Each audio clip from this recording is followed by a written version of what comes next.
déjà, ce qu'il faut savoir, c'est que Béjaflor, c'est un cabinet qui fait aujourd'hui 900 personnes dans le monde au niveau effectif global.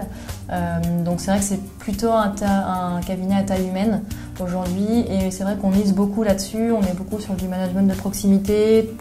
J'ai pas envie de dire que tout le monde se connaît, mais on connaît quand même beaucoup de monde en interne, que ce soit les RH, les consultants. Enfin, c'est vrai que même si c'est un cabinet de conseil et que les consultants sont en mission chez les clients, on les voit quand même assez régulièrement. Et en fait, tout au long de votre carrière chez Béjaflor, et notamment quand vous commencez une nouvelle mission, vous aurez un suivi de la part de votre commercial.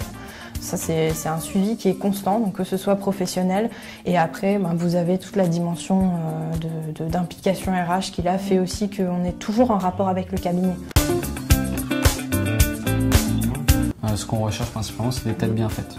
C'est des personnes, alors pour rentrer un peu plus dans le détail, qui vont être capables de, dans une situation donnée, d'identifier clairement le besoin, d'avoir une vision d'ensemble, d'être pertinent dans les réponses qui vont amener à la problématique du client, et également avoir une capacité à être synthétique et à synthétiser les éléments.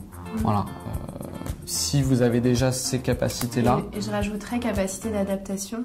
Et capacité, je l'avais pas moi.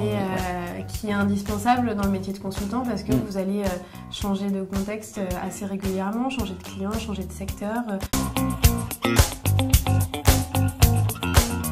C'est un processus qui se déroule en 3 étapes, avec un premier entretien RH de connaissances. Une deuxième étape qui est une étude de cas, où l'idée ici c'est de vous mettre en situation de rencontre client. Et une troisième étape qui est un entretien de motivation, tout simplement.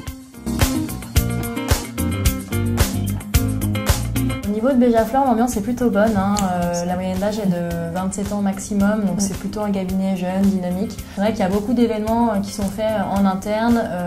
Il y a des événements, on va dire, officiels, comme les kick-offs par BU, le kick-off, on va dire, de Béjaflor, qui se trouve en janvier dans un pavillon parisien. On a aussi une garden party en juin. Et puis après, il y a des petits after-work qui sont faits en fait entre consultants, ce qu'on appelle les pots de quartier. C'est ça.